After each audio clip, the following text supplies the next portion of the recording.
नमस्कार दोस्तों। पंजाब को बोलते हैं उड़ता पंजाब। अब ये उड़ता पंजाब उड़ उड़ कर वापिस आ रहा है। अमेरिका में से 220 जो लोग हैं जो इलीगली अमेरिका में एंटर कर गए थे, ये 18,000 की लिस्ट है। उसमें से पहली खेप 220 लोगों की इंडिया पहुंच गई और उन्हें दिल्ली नहीं पहुंचाया गया अमृतसर में। मुझे लगता है सारे अब इसी सदमे में पागल हो गए होंगे कि किथे अमेरिका ते किथे ये डूबता हुआ पंजाब। मकी उड़ते हुए अमेरिका से उड़ते उड़ते डूबते हुए पंजाब में ये पहुंच गए हैं आम आदमी पार्टी के चरणों में। अब इनका क्या फ्यूचर है आप समझ सकते हैं। पंजाब के अंदर लाखों रुपए खर्च करने के बाद, वहां जाने के बाद मुंह काला करवाकर ये वापस आ गए हैं। और इंडियन गवर्नमेंट ने बोला कि भैया आप कुछ भी कीजिए, इनका मुंह काला मत करना।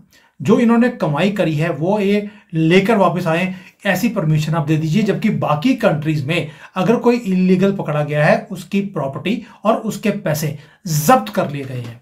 लेकिन मोदी जी ने बोला, थोड़ा रहम दिल तो है ही है कि बेशक ये खालिस्तानी है, कुछ भी है, लेकिन है तो भारतीय ही। तो उन्होंने बोल दिया भी इनकी प्रॉपर्टी बेचकर पैसे लेके वापस आ जाए भारत में, तो हमें कोई दिक्कत नहीं है। तो ट्रंप ने एग्री भी कर लिया। अब ये उड़ते हुए पंजाबी डूबते हुए पंजाब में आके क्या करेंगे, और ये जो काम ट्रंप ने किया है, क्या मोदी जी ये काम कर सकते हैं?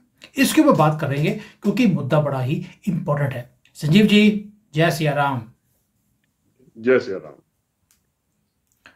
सर, ट्रंप ने जो बोला था, एक वादा किया था कि मैं सारे इलीगल्स को पकड़कर, वो बेशक जिहादी हैं, रेपिस्ट हैं, ड्रग वाले हैं, या इलीगली आपने मेरे कंट्री के लॉस को तोड़ कर आए हैं, आप एक इलीगल एलियन हैं, आपको पकड़कर बाहर फेंकना मेरा कॉन्स्टिट्यूशनल राइट है। ट्रंप ने करके दिखाया।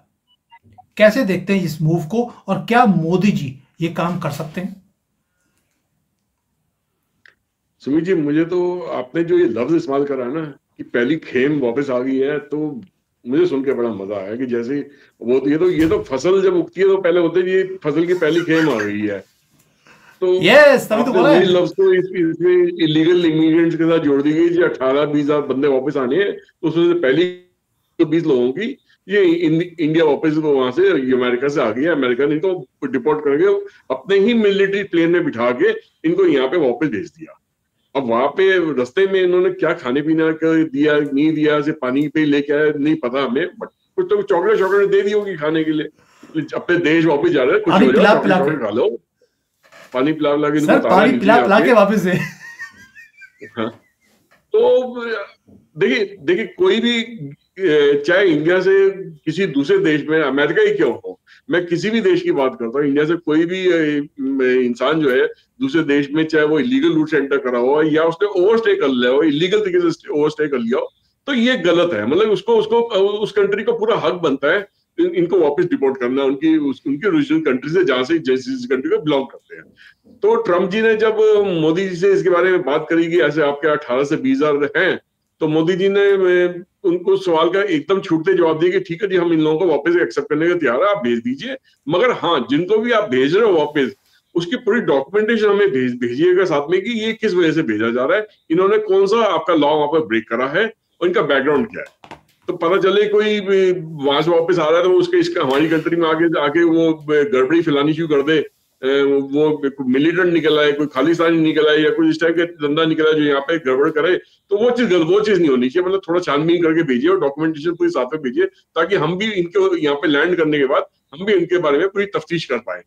तो ट्रम्प जी ने कहा ठीक है जी, पूरा डॉक्यूमेंटेशन साथ में आएगा, आप भी तफ्तीश कर लेना, हमने तो कर ही लिया, हम तो भेज ही रहे वापस। तो पहली खेम जो है, जैसा आपने बोला, आज लैंड कर गई है अमृतसर में, अब से कुछ देर पहले ही लैंड करी है। और अब पंजाब के अंदर पूरी चुप्पी छाई हुई है वहां पे। मतलब इसके बारे में कोई भी कुछ बोलने को तैयार नहीं है, ना ही जो पहले जो कांग्रेस गवर्नमेंट थी वो कुछ बोलने को तैयार है, जो अभी जो फिलहाल आम आदमी गवर्नमेंट है वो भी कुछ भी बोलने को तैयार नहीं है। तो बट हाँ, हदबी जबान में इतना जो बोला है कि आज के जहाज को उतारा, जब दिल्ली में 5 तारीख को इलेक्शन हो रही थी, इसको आगे पीछे उतार देते, तो कल 6 को उतार देते, 7 को आते, इसका इफेक्ट दिल्ली इलेक्शन में ना आता। तो अब ट्रंप ने जब हरी झंडी दिखा दी हवाई जहाज को उड़ने के लिए, उसको रोक कौन सकता है? कोई रोक सकता है? वो तो उड़ गया था, तो फिर उस पर लैंड करना ही करना है। तो ट्रम्प ने ये थोड़ी कैलकुलेट करा कि दिल्ली में 5 तारीख को इलेक्शन है तो मेरे को उसको 5 तारीख के बाद ही उड़ाना है वहां से, तभी उसका इंडिया की इलेक्शन से क्या लेना देना। तो ये आके तो ये बेकार की बातें होती रहती है, कोई बेमतलब से कोई ना कोई मुद्दा बनाना है तो उस बारे में बात हो रही है। हाँ, अब जो मेन मुद्दे पे हम आ रहे हैं सुमित जी, वो अब ये है कि क्या मोदी जी को भी ऐसा एक्शन लेना चाहिए या नहीं लेना चाहिए। जितने भी इलीगल बांग्लादेशीज हैं, इलीगल म्यांमार के रोहिंग्याज हमारे कंट्री में है, इलीगल पाकिस्तानीज हैं जो हमारी कंट्री में एंटर कर जाते हैं, तो उसकी वजह क्या है। देखिए, जो हमारा natural security concern Sumit ji पता क्या है कि हमारा जो बॉर्डर लगता है, चाहे वो म्यांमार के साथ लगता है या बांग्लादेश के साथ लगता है या जम्मू कश्मीर में हमारा जो पाकिस्तान के साथ भी लगता है, इसमें कहीं ना कहीं पाकिस्तान के साथ लगता है ये पोरस बॉर्डर है, हर जगह फेंसिंग होना पॉसिबल नहीं है। कई सारे नदी नाले और पास होते हैं, कई दलदल इलाके, कई सारे इलाके जहाँ पे फेंसिंग शायद नहीं भी हो सकती है, तो वहां से ये लोग निकल के इंडिया आ जाते हैं। अच्छा चलो, इंडिया में निकल के आ भी गए तो इंडिया में तो इनको क्या उसके बाद नहीं पकड़ा जाता। मगर वोट बैंक पॉलिटिक्स के लिए हमारे जो यहाँ के लोकल पॉलिटिशियंस हैं, जो ऑपोजिशन पार्टीज में बैठे हुए हैं, वो इन लोगों को किसी ना किसी तरीके से संरक्षण देके इनको आधार कार्ड भी दिलवाते हैं, फिर राशन कार्ड भी दिलवाते हैं, फिर फ्री फंड का बेनिफिट, गवर्नमेंट की बेनिफिट भी दिलवाते हैं, ताकि ये रेगुलराइज हो जाए, इनको इंडिया के सिटीजन किसी तरीके से बनवा दिया जाए और बाद में उन्हीं से वोट ले ली जाए। तो अभी इनका ये इंडिया में आ गए पॉलिटिशियन ने वोट भी ले लिए, इनको इंडिया के सिटीजन भी बना दिया, आधार कार्ड पैन कार्ड सब दिलवा दिया इनको। मगर इंडिया के लिए ये तकलीफ किस तरीके से है कि इंडिया के ऊपर इकोनॉमिक बर्डन बन जाते हैं। इंडिया के जितने भी रिसोर्सेज हैं उसको भी ये बांटना शुरू करते हैं, उस पर भी अपना हक जमाना शुरू कर देते हैं। दूसरी चीज, इंडिया में जो डेमोग्राफिक बैलेंस है किस एरिया में, अब ये बेसिकली जितनी भी 3 कंट्रीज में बता रहा हूँ, चाहे वो म्यांमार के रोहिंग्या मुस्लिम्स हैं या बांग्लादेश के मुस्लिम्स हैं या पाकिस्तानी मुस्लिम्स हैं, तो ये इंडिया में आगे मुस्लिम कम्युनिटी को ही पैदा करेंगे, हिंदू कम्युनिटी तो पैदा नहीं करेंगे ये।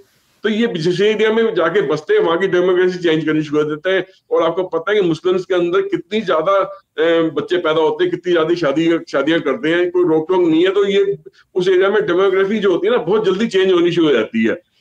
जब तक तो ये उस एरिया में माइनॉरिटी में रहते हैं तब तो शांति से रहते हैं, जब बराबरी में आ जाते हैं या मेजोरिटी में आ जाते हैं उस एरिया के अंदर, तब ये अपनी हक की बात करते हैं, तो शरिया लॉ को लागू करने की बात करते हैं, मुस्लिम पर्सनल लॉ को लागू करने की बात करते हैं। तो पूरे उल्टे से जिहादी निकालने की कोशिश करते हैं, मदरसा छाप लोग निकालने की कोशिश करते हैं। तो ये पूरे उस एरिया में उस कंट्री के लॉ एंड ऑर्डर को मानने से मना कर देते हैं। जैसे इस वक्त यूरोप में बहुत बड़ी तकलीफ आई हुई है सेम प्रॉब्लम की वजह से, उनकी वीक इमिग्रेशन पॉलिसी की वजह से।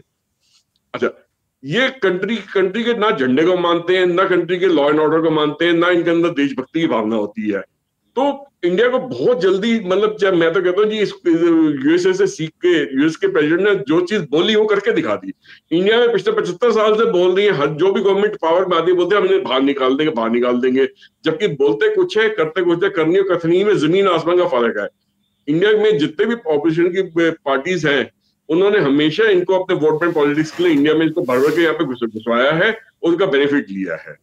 तो इंडिया को कम से कम ये अभी की जो बीजेपी गवर्नमेंट ये कहती है कि हम इस पे एक्शन लेंगे, तो एक्शन लेंगे तो कब लेंगे सुमित जी, और कब वक्त आएगा एक्शन लेने के लिए?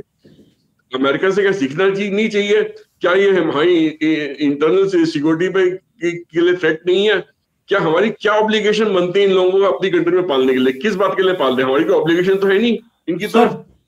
मैं एक चीज बता हूं, आपने बोला कि भारत का जो बॉर्डर है वो पोरस है, हर जगह पे फेंसिंग नहीं हो सकती। भाई, ये जो कंट्री है म्यांमार का बहुत बड़ा बॉर्डर चाइना के साथ लगता है, कहीं भी फेंसिंग नहीं है, आर्मी की पोस्ट भी नहीं है।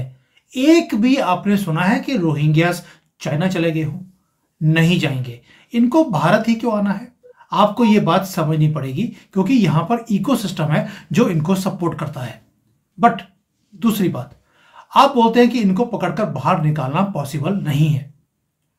पाकिस्तान ने अफगानियों को अल्टीमेटम दिया, 1 महीने में वापस चले आओ वरना किडनी निकाल लेंगे। 50 लाख से ज्यादा अफगानी पाकिस्तान में रहते थे, वो वापस चले गए क्योंकि किडनी किसी को निकलवानी नहीं थी। आप क्यों नहीं बोलते सर? सुमित जी देखिए, ना केवल चाइना में नहीं एंटर करते इलीगल माइग्रेंट्स को, डर है कि भाई चाइना में गए तो भैया उनके साथ क्या होगा, कोई भरोसा नहीं है, वो नजर भी नहीं आएंगे, गायब हो जाएंगे, या उनकी किडनियां निकाल दी जाएगी, उनका इस तरीके से इलाज करा जाएगा कि शायद वो आने वाली नस्लें उनकी याद रखेंगी। आप ये देखिए जितने भी मुस्लिम कंट्रीज हैं वर्ल्ड, अरब वर्ल्ड के अंदर, वहां भी तो नहीं जाते ना ये लोग, क्योंकि वो कंट्रीज भी इनको एक्सेप्ट नहीं कर रही है। अरे वो अपने पड़ोस में पैलेस्टीनियंस को एक्सेप्ट करने को तैयार नहीं हो रहे, गाजा पट्टी से। वो ये यहाँ का ये इंडिया के, पाकिस्तान और बांग्लादेश के मुस्लिम तो फिर भी बहुत दूर बैठे हैं उनसे। उसका रीजन है क्योंकि जो सऊदी अरेबिया है वो तो ओपनली बोलता है, यूरोपियंस को भी बोला है ये जानवर है। ये सऊदी अरेबिया बोल रहा है कि ये लोग जानवर हैं, इनको आप मत लेके आइए, ये आपका जीना हराम कर देंगे। और आज 10 साल के बाद वही सऊदी अरेबिया वाले वो हंस रहे हैं इन यूरोपियंस के ऊपर, आपने इन जानवरों को आने दिया। अब मोदी जी हैं, उनके राज में भी 3 से 4 करोड़ लोग पिछले 10 सालों में यहां एंटर कर गए। मोदी जी ने उनको रोकने के लिए कुछ किया ही नहीं सर। सुमित जी, जो 3 मेन जो सबसे बड़े बहाने ये लगाते हैं या जो तर्क देते हैं ये कि भी हम ये काम क्यों नहीं कर पाए। एक, पॉलिटिशियंस को हेजिटेशन होती है इस टाइप का कोई भी स्टेप लेने के लिए, क्योंकि उनको वोट बैंक पॉलिटिक्स उनकी हिलती हुई नजर आती है, नंबर 1। नंबर 2, उनको लगता है कि जो वो एडमिनिस्ट्रेटिव चैलेंजेस का हवाला देने की कोशिश करते हैं कि इतने सारे हैं, इनको कहाँ से पकड़ेंगे, हमें प्रॉपर डॉक्यूमेंटेशन नहीं है, प्रॉपर इंफ्रास्ट्रक्चर नहीं है इनको पकड़ने के लिए। फिर पकड़ने के बाद इनको कैसे प्रूव करेंगे कि लीगल है, इलीगल है। तो वो फिर इंटरनेशनल रिलेशनशिप हमारे ना बिगड़ जाए दूसरे देशों से, हमारे पे कि ह्यूमन राइट्स का हमारे पे हवाला ना आ जाए, हमारे पे ये ना दिखा दिया जाए कि हम इनको हरास कर रहे हैं, हम इंटरनेशनल जो कन्वेंशन है ऑन इमिग्रेशन वगैरह, इलीगल इमिग्रेशन, उसको फॉलो नहीं कर रहे। तो वो चीज कहता हूँ इंडिया पे सैंक्शंस ना आ जाए, तो वो इस चीज का हवाला देते हैं। मगर क्या ट्रंप ने इस चीज की परवाह करी? नहीं। उसने ह्यूमन राइट्स की परवाह करी? नहीं। वो कहता है मेरी कंट्री के लिए ये चीज खराब है, मेरी कंट्री के रिसोर्सेज पे फर्क पड़ रहा है, मेरे यहाँ पे जो लॉ एंड ऑर्डर बिगड़ रहा है और मेरे यहाँ पे जो है डेमोग्राफिक चेंज हो रहा है, तो मुझे ये चीज नहीं करनी है, मेरी कंट्री के लिए नुकसानदेह है, इसलिए मुझे अपनी कंट्री से निकालना है। सेम चीज चाइना भी करता है। चाइना तो बहुत पहले से ही पॉलिसी लेके बैठा हुआ है। अब चाहिए जब से चाइना पाकिस्तान ने परवाह नहीं करी इंटरनेशनल सैंक्शंस की, मोदी जी उसकी सैंक्शन कर रहे हैं। सेकेंडली भाई ट्रंप ने काम और भी किया है, उसने अपने सदर्न बॉर्डर के ऊपर इमरजेंसी डिक्लेयर कर दिया बॉर्डर के ऊपर, यानी कि आर्मी को डिप्लॉय कर दिया, पूरे राइट्स दे दिए, शूट एट साइट है, अगर कोई इलीगल आया गोली मार दो। सर जब से किया है, अब लेटेस्ट न्यूज ये है कि इतने बड़े बॉर्डर में जहां पर रोज 10 से 20 हजार लोग अंदर एंटर कर रहे थे इलीगली, आज 10,000 लोग वापस जा रहे हैं लीगली। Please understand this. आपने इमरजेंसी डिक्लेयर कर दी। मोदी जी को अगर वेस्ट बंगाल में इमरजेंसी डिक्लेयर नहीं भी करनी है, क्या आप बॉर्डर के ऊपर इमरजेंसी डिक्लेयर नहीं कर सकते? Who is stopping you from that? बिल्कुल कर सकते हैं। मेरे ख्याल से मोदी जी को जो तरीका डोनाल्ड ट्रंप ने अपनाया उसी तरीका को कम से कम बांग्लादेश बॉर्डर पे जो चारों तरफ से जो इंडिया ने बांग्लादेश को घेरा हुआ है, बांग्लादेश के टोटल जो बॉर्डर है उस पर इमरजेंसी डिक्लेयर कर देनी चाहिए कि कोई भी बांग्लादेशी वहां से घुसता हुआ अगर नजर आए तो शूट एट साइट ऑर्डर्स दे दो। ये डर जो है डेटरेंट की तरह काम करेगा। जितने भी पॉलिटिशियन, ऑपोजिशन के जितने भी वर्ल्ड लेवल जो ऑर्गेनाइजेशन है, लिब्रांडो की जितना शो मचाता है मचाने दीजिए, ठीक है ना। अगर आपका मकसद, मोदी जी के लिए मैं बोलूं, अगर आपका मकसद नोबेल प्राइज लेने का नहीं है तो आपको बांग्लादेश बॉर्डर पे इमरजेंसी डिक्लेयर करने का डर भी नहीं होना चाहिए। आपको इमीडिएटली उसको डिक्लेयर कर देना चाहिए। अगर आपको नोबेल प्राइज चाहिए तो ऑब्वियसली आप ये काम नहीं कर पाएंगे। तो ये थोड़ा सा फर्क है। मैं आपको एक चीज बता दूं, नोबेल प्राइज युद्ध लड़कर मिलते हैं, युद्ध से भागने के लिए नहीं मिलते। वरना ट्रंप ने अपने पहले टर्म में सभी जगह पर युद्ध रोक दिया था, नोबेल प्राइज नहीं मिला। जबकि ओबामा ने पूरे दुनिया में 4-5 जगह पर युद्ध खड़े किए, आईसिस को खड़ा किया और उसे नोबेल प्राइज मिल गया था। नोबेल काम आज की दुनिया में वही है जब आप युद्ध शुरू करते हैं और जीतते हैं और अपनी स्ट्रेंथ दिखाते हैं। जिस दिन मोदी जी अपनी स्ट्रेंथ दिखाएंगे और इन जिहादियों को पकड़कर बाहर फेंकेंगे, ये हर सनातनी इस देश का बोल रहा है। और बॉर्डर के ऊपर इमरजेंसी डिक्लेयर करने से क्या होगा कि वहां से जो नए वहां से कॉकरोच आ रहे हैं वो आने बंद हो जाएंगे। जब तक आप ये काम नहीं करेंगे तब तक नोबेल प्राइज नहीं मिलने वाला। नोबेल प्राइज शांति के लिए नहीं मिलता है, युद्ध के लिए मिलता है। और आज तक हमने हमारे जितने भी ग्रंथ हैं आप देख लीजिए, राम राम रहे, पुरुषोत्तम राम तब बने जब रावण का वध किया। कृष्ण कृष्ण रहे, कृष्ण गोपाल रहे, वो भी जिसको बोलते हैं कि द्वारकाधीश तब बने जब उन्होंने कंस और बाकी का वध किया। जाइए, हमारे सभी ग्रंथों में जो रिस्पेक्ट है तभी मिलती है जब आप राक्षस का वध करते हैं। और मुझे बताने की जरूरत नहीं है कि हमारे देश में राक्षस कौन कौन से हैं और कहां से आए हैं। अब ट्रंप ने हमें रास्ता दिखा दिया। आपको लगता है कि 12 और 14 के बीच में फरवरी को जब मोदी जी ट्रंप को मिलेंगे, सोच के देखिए, मोदी जी वैलेंटाइन डे को ट्रंप को मिल रहे हैं। आपको लगता है कि वहां से लव लेटर आएगा कि बेटा जो करना कर, आशीर्वाद है तेरे पास? शायद मोदी जी को ये एश्योरेंस अमेरिकन गवर्नमेंट से मिलनी बहुत जरूरी है, और मुझे लगता है कि मोदी जी की इस विजिट से उनको ये एश्योरेंस मिल जाएगी कि जिस तरीके से मैं अपनी कंट्री को संभाल रहा हूँ, तो मोदी जी उनके सामने रखेंगे मुझे भी अपनी कंट्री को अंदर से गंदगी साफ करनी है, और उसमें मुझे उनके अमेरिका की तरफ से एश्योरेंस चाहिए कि अगर जो भी स्टेप्स उठाएंगे उसमें अमेरिका उनको सपोर्ट करेगा, ना कि उनके एंगेज जाएगा। अब जैसे कुछ चीजें हैं सुमित जी, जैसे एनआरसी हमारे यहाँ पे इम्प्लीमेंट की बात कर रहे थे, जो नेशनल रजिस्टर ऑफ सिटीजन है उसको लागू करने की बात कर रहे थे, वो बात ठंडे बस्ते में चली गई बात। तो हो सकता है कि उसको लागू करने से जो इंडियन सिटीजन हैं या नहीं है उसमें थोड़ी सी छानबीन शुरू हो जाएगी, और जो नहीं है उनको पकड़ना शुरू करते हैं, धर पकड़ के उनको वापस भेजा जा सकता है। फिर जो डिपोर्टेशन का जो प्रोसेस है उसको भी स्ट्रीमलाइन करना, उसके अंदर भी कई सारे लूप होल्स हैं, उसको लूप होल्स को ब्लॉक करना पड़ेगा, उसको बंद करना पड़ेगा डिपोर्ट करने से पहले। फिर बॉर्डर सिक्योरिटी को पहले से ज्यादा स्ट्रेंथन करना पड़ेगा, जैसे आपने कहा कि हमने अभी डिस्कस कर रहे थे कि इमरजेंसी डिले करें, इमरजेंसी डिले करने के बाद बॉर्डर सिक्योरिटी भी तो पुख्ता होनी चाहिए ना। इमरजेंसी सिर्फ नाम के लिए डिले करो तो बॉर्डर सिक्योरिटी अगर पुख्ता ना हो तो फिर भी कोई फायदा नहीं है, तो लोग फिर भी वहां से बॉर्डर से निकल के यहाँ पे आते चले जाएंगे। तो साथ में एक क्लियर मैसेज जाना चाहिए, बॉर्डर जितनी इंडिया की जितनी बॉर्डरिंग स्टेट है वो उनको ऑपोजिशन अगर रूल कर रही है, जैसे पंजाब में आम आदमी पार्टी है, बंगाल में ममता बनर्जी की गवर्नमेंट है, और भी एक दो जगह पे जैसे आपका हिमाचल में कांग्रेस की गवर्नमेंट है, तो चाइना बॉर्डर के साथ या नेपाल बॉर्डर के साथ लगता था इन लोगों को भी, और जम्मू कश्मीर में आपकी अब्दुल्ला गवर्नमेंट है, तो इन लोगों को क्लियर मैसेज आना चाहिए कि भाई साहब कि आप गवर्नमेंट का सपोर्ट देंगे तो तब तक ठीक है, अगर नहीं सपोर्ट देंगे तो हमें इन एरियाज आपकी स्टेट्स के अंदर हमें इमरजेंसी डिक्लेयर करने में 2 मिनट नहीं लगेंगे। तो ये डर उनको रहना चाहिए, और अगर इमरजेंसी डिक्लेयर करेंगे तो पूरी आर्मी भी आगे टेक ओवर करेगी, और उसके बाद हमें जो करना हो करेंगे, फिर आप बाद में रोना मत कि हमने इमरजेंसी डिक्लेयर कर दिया।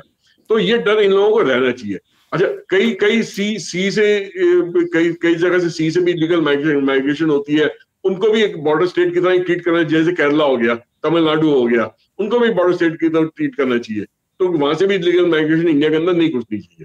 तो कुछ ये 5-6 स्टेट हैं जहाँ पे इंडिया को बहुत ज्यादा तवज्जो देना चाहिए, यहाँ पे सिक्योरिटी भी बढ़ानी चाहिए, थोड़ा सा स्टेट गवर्नमेंट के साथ बैठ कर बात करनी चाहिए, सख्ती दिखानी चाहिए अपनी, और एक जीरो टॉलरेंस पॉलिसी होनी चाहिए कि इंडिया के अंदर इस तरीके से आप एंटर नहीं कर सकते, यहाँ की रिसोर्सेज को आप एक्सप्लॉइट नहीं कर सकते, यहाँ पे आके अब आप अपने ही लॉज को नहीं लागू कर सकते, अपने रिलीजन को नहीं लागू कर सकते, तो आप डेमोग्राफी नहीं चेंज कर सकते, बहुत सारी चीजें हैं, मतलब नेशनल सिक्योरिटी थ्रेट नहीं बन सकते। तो वो सब चीजों को मद्देनजर रखते हुए एक स्ट्रिक्ट लॉ निकालना चाहिए, और उसको वॉर फंडिंग पे लॉज तो सुनील जी है, मतलब इसको बेसिकली लागू करने वाली बात है। लॉज तो बहुत सारे बने हुए हैं हमारे यहाँ पे, बट उसको प्रॉपरली लागू अभी तक नहीं करा गया। एक विल पावर शायद शो अभी तक नहीं थी, पॉलिटिकल विल पावर नहीं थी, मगर अगर अमेरिकन गवर्नमेंट और ट्रम्प से अगर इंश्योरेंस मिल जाती है कि इंडिया अगर अपने घर के अंदर की अगर सफाई करेंगे तो उसकी पूरी सपोर्ट अमेरिकन एडमिनिस्ट्रेशन में देगी, तो हो सकता है आने वाले दिनों में, महीना 2 महीने में हमें काम शुरू होता हुआ नजर आएगा।